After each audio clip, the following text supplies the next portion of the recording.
নমস্কাৰ good morning মই পলাশ আপোনালোকে চাই আছে পলাশ আছাম এটা বহুত বেছি ভাল খবৰ লৈ আহিছোঁ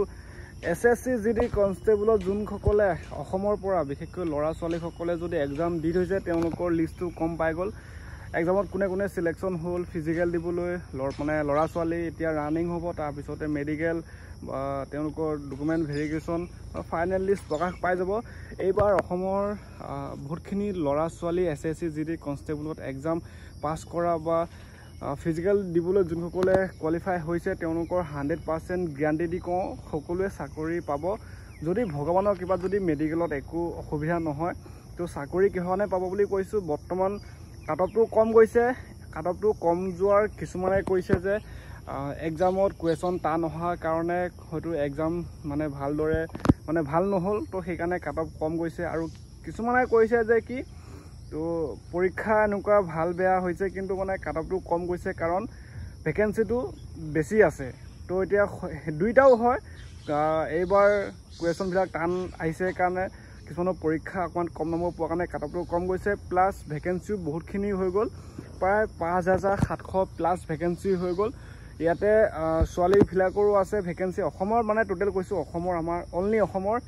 5700 প্লাছ ভেকেঞ্চি হৈ গ'ল তো এতিয়া অসম পুলিচৰো ইণ্টাৰভিউ দিয়া সকলেও এছএছচি জিডি কনষ্টেবলত এক্সাম দিয়া তেওঁলোকো এতিয়া ফিজিকেল দিবলৈ নাম আহিছে কিন্তু কি হয় এছএছচি হয়তো অকণমান লেট হ'ব বাকী অসম পুলিচৰ যিহেতু 10 অক্টোবৰ তাৰিখে এপইণ্টমেণ্ট লেটাৰ পাই যাব তো তেওঁলোকে জইনিং কৰিব অসম পুলিচত তো জইনিং কৰাৰ পিছতো তেওঁলোকে ট্ৰেইনিং কৰিব তো ট্ৰেইনিং কৰা অৱস্থাত কিদৰে এছএছচি জিডি কনষ্টেবলৰ মানে ফিজিকেল মেডিকেল তো বহুত কম চান্স আছে সেনেকৈ দিবলৈ যোৱা আৰু যোনসকলে অসম পুলিচতে চাকৰি পায় তেওঁলোকে অসম পুলিচতে থাকি যাব আৰু তাৰ পৰা মানে যাৰ মন আছে এছএছচি জিডি কনষ্টেবলত চাকৰি কৰিব তাৰ পৰাও মানে কম সংখ্যকে যাব কাৰণ মানে যেতিয়া ট্ৰেইনিং কৰাৰ সময়ত তেওঁলোকে হয়তো ছুটি পাবও পাৰে বা এনেকুৱা টাইপৰ হৈ যাব মানে পৰিৱেশ পৰিস্থিতি অকণমান তো খেলি মেলি এটা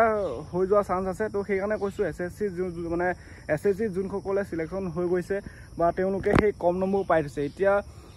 আমাৰ এছটি OBC কথা ক'লে এছটি কথা ক'লে 45 গৈছে বা মানে কিছুমানৰ পইণ্টৰ কাৰণে নামটো আহিছে তেওঁলোককো কৈছোঁ ফিজিকেল দিবা মেডিকেল দিবা তো লিষ্টত নাম চিলেকশ্যন হৈ যাব আৰু যোনসকলে মানে ভাবি আছে মোৰ বহুত নম্বৰ আছে তো চাকৰি পাই যাম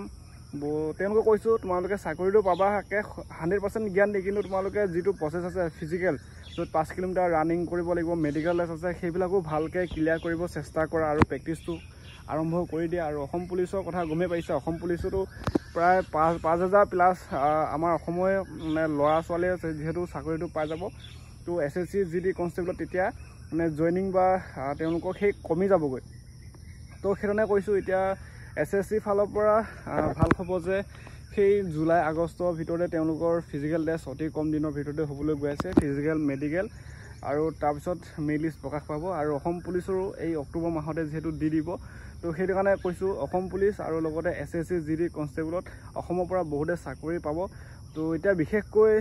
এতিয়া গমেই পালা অসম পুলিচৰ ফাইনেল লিষ্টটো এইকেইদিনৰ ভিতৰতে কিবা এটা নহয় কিবা এটা আপডেট থাকিবই তাৰপিছত এছএছচি জিডি কনষ্টেবলত যোনসকলে 5 কিলোমিটাৰ ৰানিং মেডিকেল কৰিব যায় তেওঁলোকক কৈছোঁ একদম 100% গ্যাৰাণ্টি দি কৈছোঁ চাকৰি হৈ আছে নাম অহা মানে চাকৰি এবাৰ হৈ গ'ল এছএছচি জিডি কনষ্টেবল সেইকাৰণে তো ভালকৈ এতিয়া প্ৰেক্টিছটো কৰা যাতে ৰানিংটো ভাল হয় মেডিকেলটো ভাল হয় তো আৰু ডকুমেণ্টখিনি শুদ্ধ কৰি লোৱা আৰু সেইবিলাকে আৰু আপডেটবোৰ দি থাকিম যদি মোৰ পলাশ আছাম ইউটিউব চেনেলটো প্ৰথম চাইছা তো ছাবস্ক্ৰাইব কৰি ল'বা এইদিনৰ চাকৰি খবৰ বাতৰি পাই থাকিবা আৰু আজি ভিডিঅ'টো এইটো আছিলে যে এছএছচি কনষ্টেবলত প্ৰায় 5700 প্লাছ ভেকেঞ্চি হৈ গ'ল খুব এটা ভাল দিন মানে ভাল দিন আৰু ভাল সময় আমাৰ অসমৰ কাৰণে তো আৰু নেক্সট এছএছচি জিডি কনষ্টেবলৰ ভেকেঞ্চি আহিব সকলোৱে অনলাইন এপ্লাই কৰিবা বৰ্তমান CGL এটা তেওঁলোকৰ সেই পৰীক্ষা হবে আৰু 14000 কিবা এটা এছএছচি কনষ্টেবল বৰ্তমান এপ্লাই হ'ব তো সেইকাৰণে আপডেটবোৰ দি থাকিম তো চেনেলটো ছাবস্ক্ৰাইব কৰি ল'বা আৰু ভিডিঅ'টো চোৱাৰ বাবে সকলোকে ধন্যবাদ